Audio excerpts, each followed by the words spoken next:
Welcome to our webinar officially about Valley Leadership's new program, Ready Together. My name is Bridget Jones, and I'm really glad that you all had a chance to make it here today, especially so early. We wanted to make sure we had an earlier time for folks who may not be able to have been able to make the later time that we had last time. If you haven't already, please go ahead and share your name and where you live by typing it into the chat box. And then after that, take a second to make sure that you locate the Q&A button. And if you have any questions that come up while you're watching and listening, you can actually submit them there. And with that, we will get started. So let's take a second to walk through first how we will spend our time together.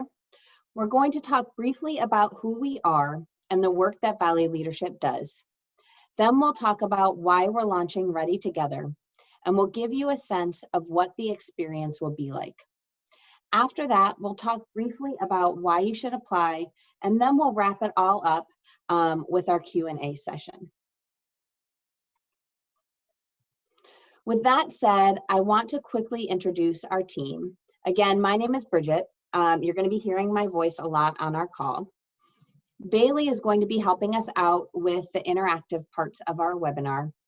Michelle is also going to be sharing information with you during the call.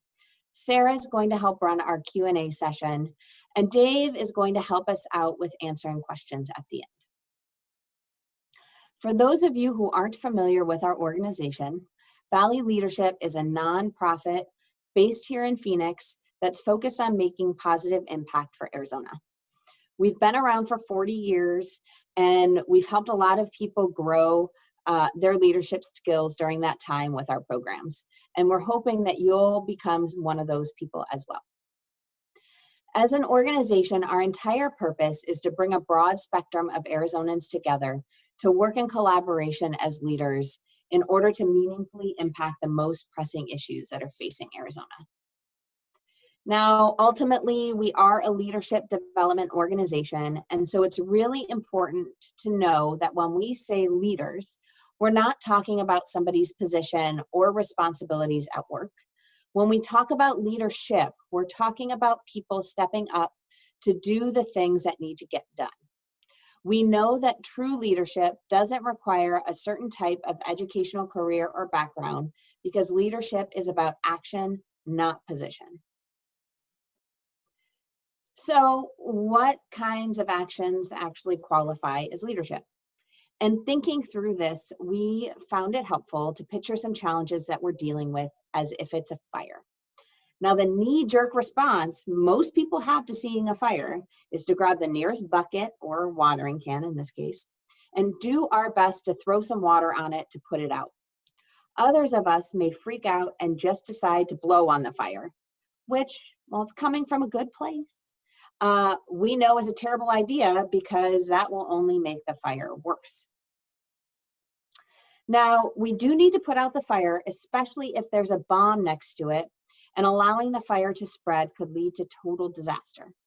But we don't want to focus solely on putting out the fire day after day if it just keeps coming back. Leadership is taking the time to ask, what is causing the fire and what can we do about that? Here, we've got a guy shooting flaming arrows into the center of our fire. So someone needs to figure out how to get him to stop doing that. But at some point, if getting the guy to stop shooting the flaming arrows is all we're doing day in and day out, we're still not taking the time to work toward a greater vision of what we want to be true. Leadership is working toward that greater vision, something that goes beyond stamping out fires and hiding flaming arrows. We need to figure out what it is that we want to be true, and we need to make sure that at least some of our time and energy is spent focusing on that bigger picture. Maybe that looks like some people putting out the remaining fire, some people stopping the guy with the arrows, and some people charting out what's next steps to take toward the greater vision. Or maybe that looks like one person moving back and forth, dividing their time and energy between all three. Either way, leadership is about assessing the crisis and then getting out of crisis mode so that we can all chart a path forward that actually makes things better in the long run. Now, making things better in the long run can happen on multiple levels. As an example, let's use the challenge of increasing access to high quality food. At the individual level, I could take actions to ensure my family is eating more fruits and vegetables every day. At the community level, addressing that challenge could look like volunteering with or raising money for an organization that's working to get locally grown food produce into the hands of families that really need it. And at a systemic level, addressing the challenge could look like improving food quality offered to kids at school or increasing the number of grocery stores in the areas that need them, or any other intervention that improves access to healthy food on a large scale. The point is, it takes leadership to make change at any level, and all three levels matter.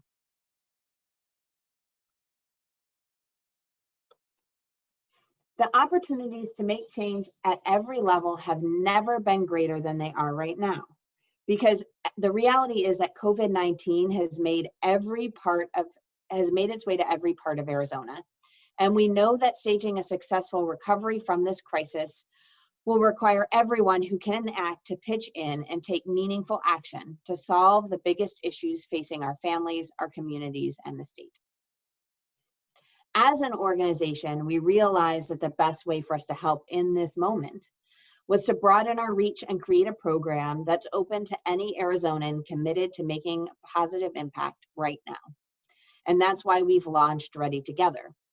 The program will allow everyone who joins to connect with fellow Arizonans, to expand their knowledge about and perspective about the state's most pressing needs, to build skills to navigate and adapt to challenges, to collaborate to aid Arizona on the path to recovery, to be driven to do by making Arizona stronger and more resilient than ever, and to develop a plan to make sure that their new knowledge and insight turns into real impact.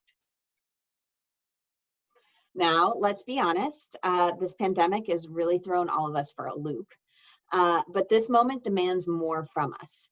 If you're here today, it's likely because you find yourself in one of three places. You could be searching for purpose in this moment, something larger to connect to and to drive your actions. You could be living out your purpose, taking actions every day to get us through this moment, but you're craving connection with others and a space to voice your experience. Or you could be sure of your purpose, but be seeking clarity on whether there's something more or something different that you can be doing in this moment. I'm really curious to see how each of you would describe what drew you to the webinar today. So I'm actually going to pass it over to Bailey so she can help set up our first poll. Hi, good morning, everyone. In just a second, you'll see a poll asking you to select. Bailey, I can't hear you. I'm not sure if that's just me or everybody else, but it looks like you're not muted. Can everybody hear Bailey? I can hear her. Okay, Yeah, great. we can So hear. something's happening with my computer. Go ahead, Bailey. All right, cool. So in just a second, you'll see a poll asking you to select whether you're seeking purpose, connection, clarity, or something else. Please choose your response, and if you select the something else option, let us know what that something else is in the chat box below.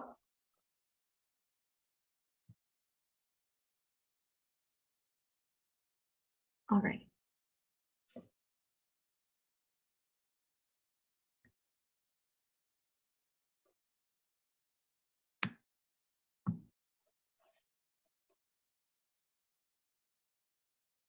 This reminds me of those like carnival games where you're trying to like shoot the thing and see the polling. All right, anyway.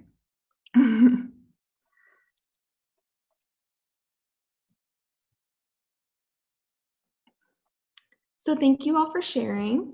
I'll release the results so that you can all see them too. It looks like the majority of people, well, it was kind of split, purpose and connection, pretty equal. And then some people are interested in clarity as well. All right, and with that, I'm going to hand it back to Bridget to talk about what the Ready Together experience is all about.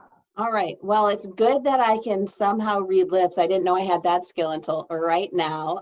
Thank you, Bailey, for turning it back over. So what is Ready Together about?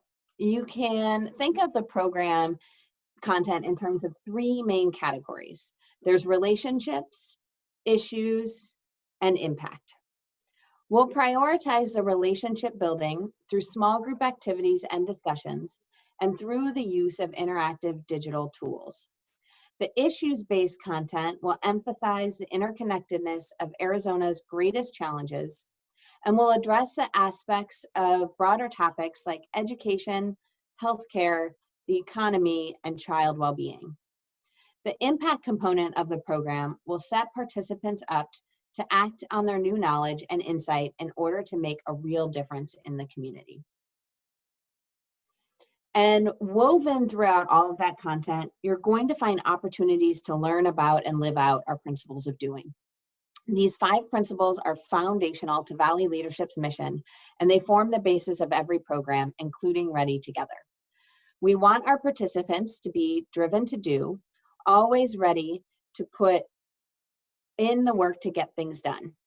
We want everyone to put Arizona first, prioritizing solutions that are best for the whole state. We value building trust, prioritizing mutual respect and a willingness to listen. We promote a team mindset where everybody pulls their own weight and stays committed to reaching the group's goals. And we want everyone to operate with integrity, making sure that their actions reflect their beliefs and that they're honest with themselves and others.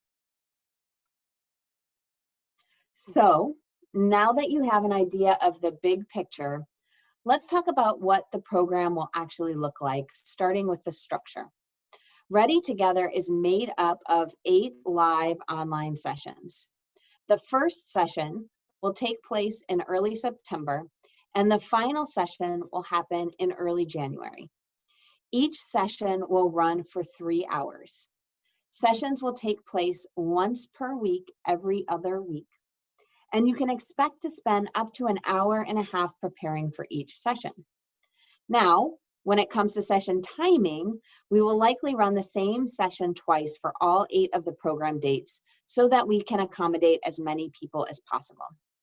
If we wind up needing a morning and an evening option, you'll be able to choose a session that works best for you based on your availability.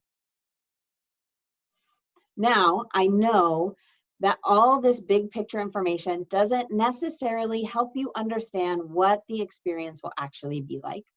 So I wanted to help paint a picture of the types of things you can expect to learn about and do.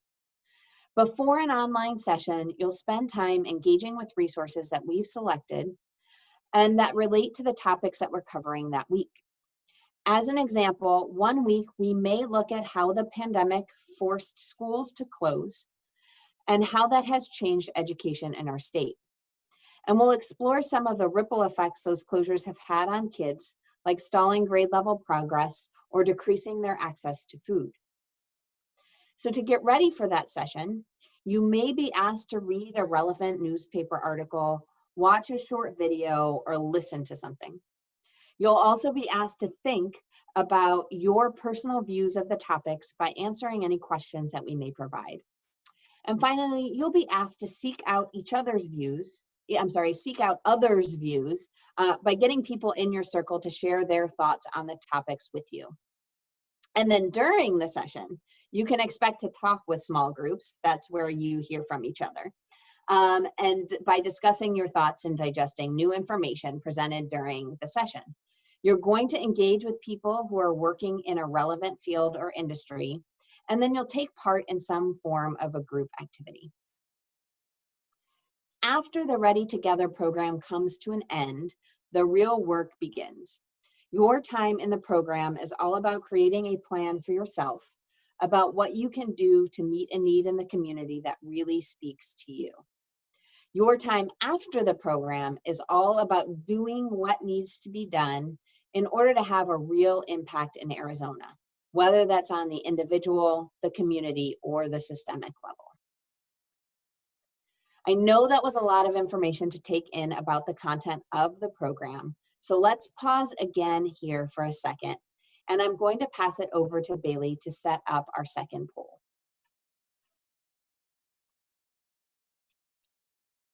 Thanks, Bridget. So we'd really like to know what is sparking your interest the most about Ready Together. Is it meeting and collaborating with new people, learning more about the issues facing Arizona, or figuring out what you want to do to make an impact?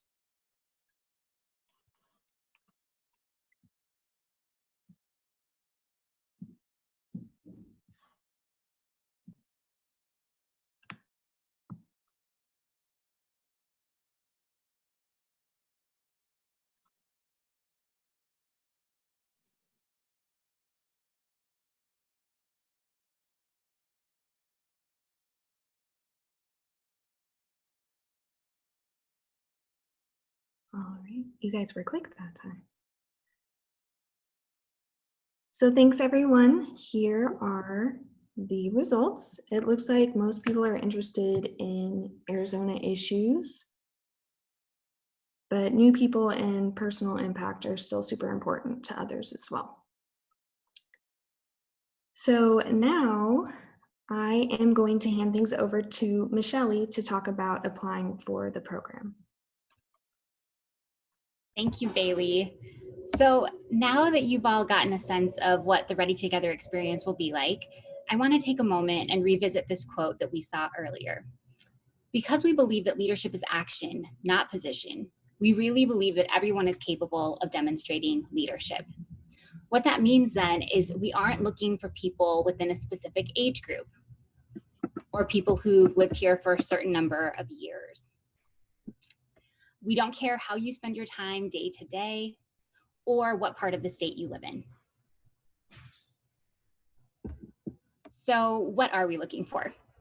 We want anyone who lives in Arizona, who wants to make a positive impact in our state, and is willing to put in the time and energy required to make that impact happen.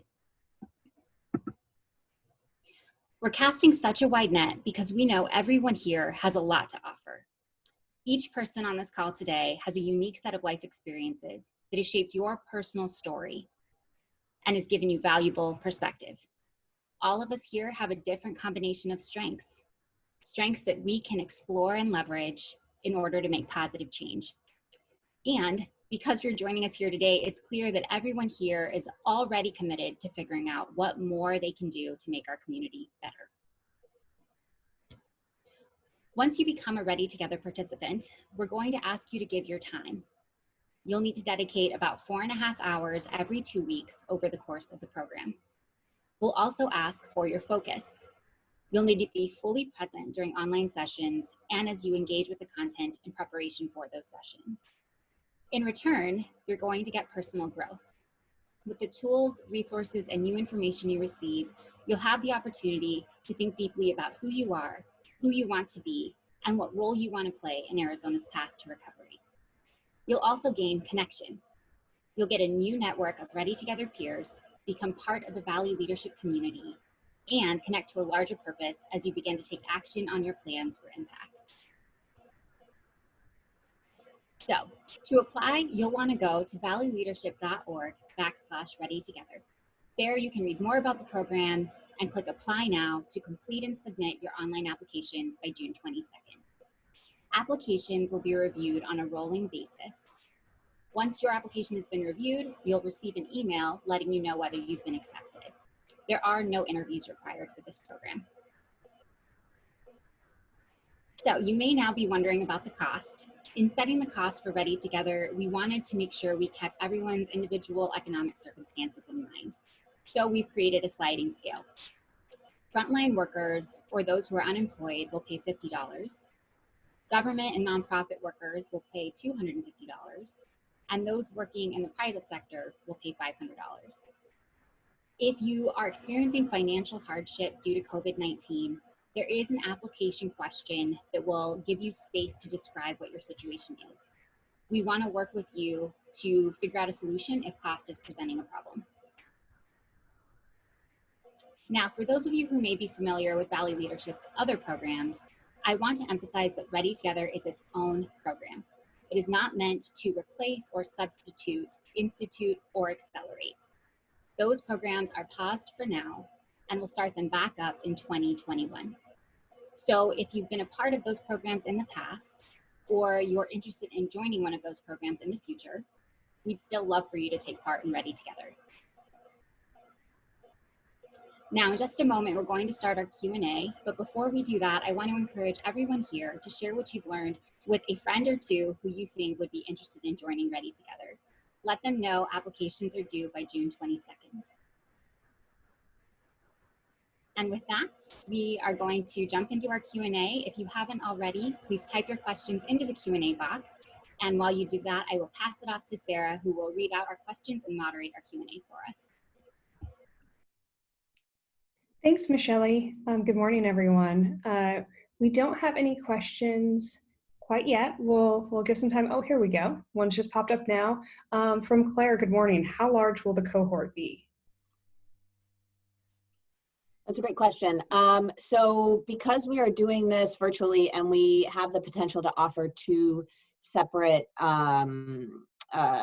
duplicates of the same session, we can invite up to, we're looking at about 100 people as part of the cohort. We're really, as we said earlier, trying to reach as broad of a spectrum of Arizonans as possible in order to be able to really have that representative group of Arizonans who are thinking about how we respond and recover from COVID. Great. Coming in from Tasia, let's talk about some other examples of session topics. Yes. Michelle, do you want to take that on? I know you've been working on that a little bit. Yes, yeah. So I have been building out our program, and some of the things we know that we'll examine for sure are looking at school closures and the effects that that's had on kids, looking at healthcare access and the amount of crisis preparedness in the future. We're going to be looking at housing access, going to be looking at things like job loss and the ripple effects the economy has felt as a result of the pandemic. Those are just a few examples, and there are sort of subtopics within them that we are going to look at and dig through. So that's just a few of the things that we have already settled on. And I see too, Marcy, in the chat, you asked if all topics are already chosen. So we have centered in on the topics, the broad topics that we want to focus on. And we also know that things still are changing almost daily when it comes to what is happening with the pandemic. And that means we are moving forward and narrowing in on the details, but we don't want to choose exactly and have the specific details now, because it actually may be different in a couple months. And so, like Michelle said, we have those big buckets of what the topics will be, but the details of those will be as relevant as possible when we start the program. Thanks, Bridget. A couple other questions coming in. One that I can answer real quickly, which is just whether or not the program is going to be virtually or in person. Thanks for that question, Sarah. It will be held completely virtually. A couple other questions related to the cohort, if the day of the week that the sessions will be held has been determined, and about how the small groups will be formed, or if they will be formed out of the cohort. So the first question, has the day of the week been decided for the sessions? The timing of the sessions is going to be determined by the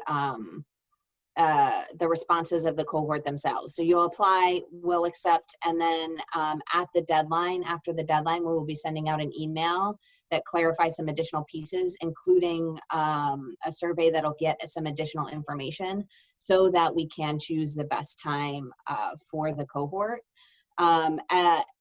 When it comes to the small groups, actually, let me go back and add one more thing. We do have like the weeks included, and I'm fairly sure that those are on the website, so you can see what weeks we are planning to do everything.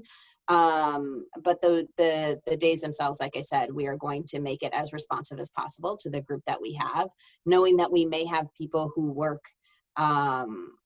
different shifts and things like that. We want to make sure we can include everybody. As for the small groups, yes, so there's going to be a number of ways that we group people. The first is that you will have a small group that you will see regularly for each session. And so in any of these, we haven't used it on this webinar, but we can break you out into groups in the platforms, which means you can have small group conversations with the same group of people. And then we will also mix up the groups so that you have a chance to meet as many different people as possible during your experience, and hear and share with as many people as possible. Great, thanks, Bridget. One other question coming in from Ellen about while learning about the issues, will we be using the latest science available from Arizona and beyond? Yes, so that comes back to a little bit of what I said earlier. We are doing what we can to be as responsive as possible. We know that we're learning, I mean, just to take COVID as an example and like how COVID functions, we're learning new things every day. We also, like, I mean, we don't have a vaccine for it right now, but that's in current development. And so everything that we will do will be as recent as possible, which is why we are staying on top of everything to make sure the content on the day of is as relevant as it can be. And this is Dave, everyone. Good morning. I just wanted to chime in on that as well. As Bridget and Michelle mentioned earlier in the webinar, we have our principles of doing, which guide all of our work when it comes to both the learning side and everything that you'd see during this program, but also on the doing side, which includes your impact plan, and then also our impact maker, which is a group of coordinated teams working on things. And one of those principles that guide all of that work is integrity. And part of that principle includes that team members and cohort members value information, facts, and critical thinking. We felt like there's lots of misinformation out there that we want to make sure we do our best, which is sometimes difficult, but do our best to get the best data and allow you to critically think about that data when it comes to any of these issues. So we as a team take great care to make sure we're pulling sources and data and science and everything else from the best sources possible. But we also leave it to you to think through that. And that's a part of this program and all of our programs to really challenge and encourage our cohort to think critically about any of these issues.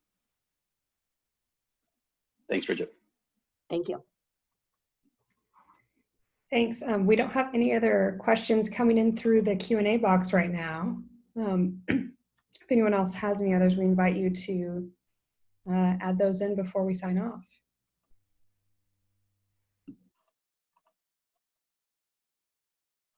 It looks like, Sarah, someone has their hand raised, Paul Bakalis, but I don't know how we answer. Petra also has, looks like there's a couple with their hands raised. So I don't know how. I think it's one of these. I think those may have gone up when we were asking if folks could hear Bailey, but if that's not correct, please folks go ahead and direct your questions to the Q&A box, please.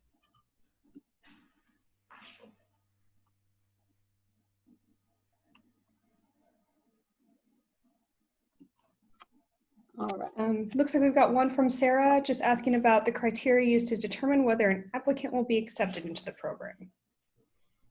Great question.